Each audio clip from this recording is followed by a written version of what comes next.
So there are lots of different sorts of logical arguments given by Ramana and the scriptures as to why the world does not exist. The problem is, none of these logical arguments can be proven to be true. You cannot logically prove that the world is an illusion from within the waking state. And you cannot prove that it is not an illusion. You know, someone can argue this world is real. I can see it, I can feel it, I can touch it, I can breathe it in, and I can experience it. And other people can corroborate what I am seeing, feeling, etc. And they will argue the world is real. Then someone else can say, well, that's the same as a dream. You know, you've just described what happens in a dream, but when you wake up from a dream, that's just a dream. And someone else can say, well, this could be a simulation. You can't argue against it. But what happens if you have faith in Ramana's teachings? You have to accept his. If you have faith, you might not have faith in his teachings, but if you have faith in the teachings, and not just his teachings, the whole of the Vedanta teachings, which say the same thing, what you have to do, you have to accept the reasoning that the Guru gives you, and take it as your own, and use that reasoning to guide you in your practice.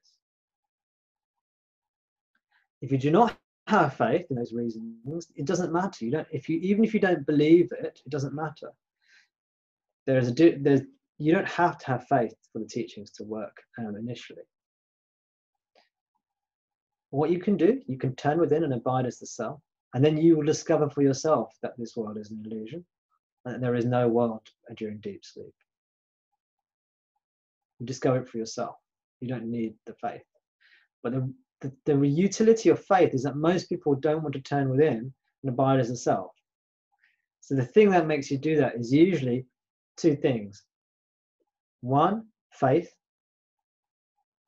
So you follow the Guru's teachings. And two, fear, which is you suffer in the world and you grow weary and afraid of the world. And so you turn away from it. Ramana says, and the Vedanta teachings say, you cannot get long-term happiness or sustained happiness from temporary objects, which makes sense, correct?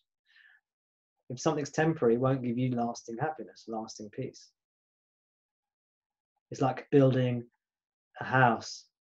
It's like building a mansion on sand.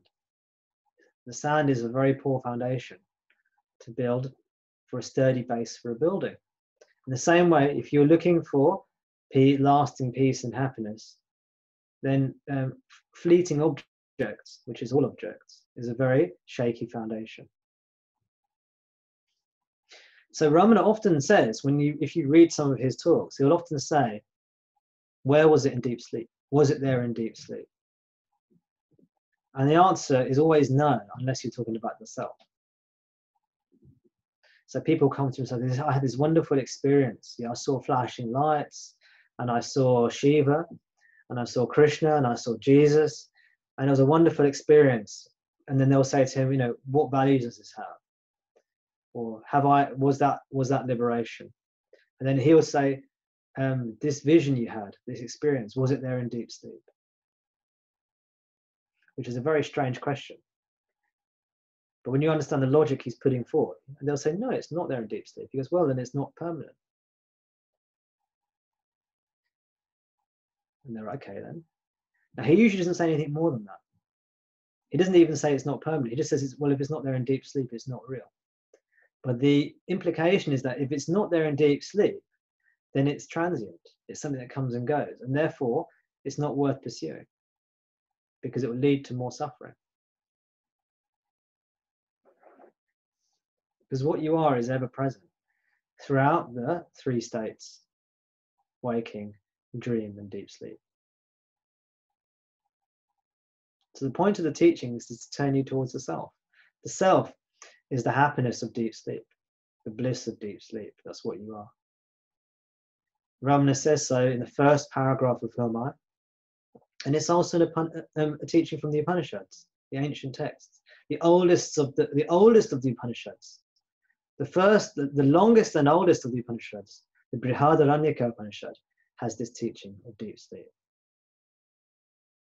It tells you the self is in deep sleep. Brahman, you are Brahman, self, God. Does that answer your question, Fran, or did I? No, it's beautiful as always. It was beautiful. It's so direct. You're reminding me, and it is the ego that wants to know everything and thinking that there's a party up the street. Yeah. But what it is really is that you don't want to abide as a self. You enjoy doing what you're doing, and that's fine. You know, I'm not criticizing anyone who's doing that. I'm just saying I'm just describing that's the reality. So when you really want to abide as a self, then nothing will stop you. But when you don't really want to, you're going to be on the level of the mind. There's going to be confusion. There's going to be doubts. There's going to be more seeking. The best way to increase your motivation to abide as the self is to abide as the self.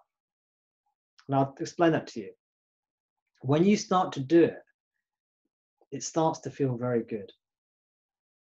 And when it really sort of starts to click, this is when it really encourages you. So, oh my gosh, this is amazing. Everything else I was doing was nothing. It was so super. You start to realize that everything else, all the other inquiry, all the other reading, that's all superficial nonsense. Very difficult to realize that unless you abide as the self. It's like, I can talk about the world being an illusion. It's very hard to realize that in the waking state, the normal waking state. Once you start abiding as the self, it's like, oh gosh, this is all an illusion. This is all a dreamlike illusion. But unless you do that, then the teachings, you might enjoy the teachings, but they remain superficial. So one of the best ways of doing it is to abide as a self. If you can't do that, then come to these kinds of meetings. Because these are reminding you, this is persuading you, this is convincing you. But this is why Shankara says in Vivekachudamani, he says, it's good to listen to the teachings. Even better is to reflect upon and think about and contemplate the teachings. Even better is to meditate upon the teachings. But best of all is samadhi. Samadhi means to abide as the self in this context. Best of all is samadhi, which is infinite in its results. This is good to listen, good to think about the teachings, good to reflect upon the teachings. Even better is it to meditate. But best of all is samadhi, meaning better than reading the teachings, better than listening to the teachings, better to thinking about the teachings. Abide as the self.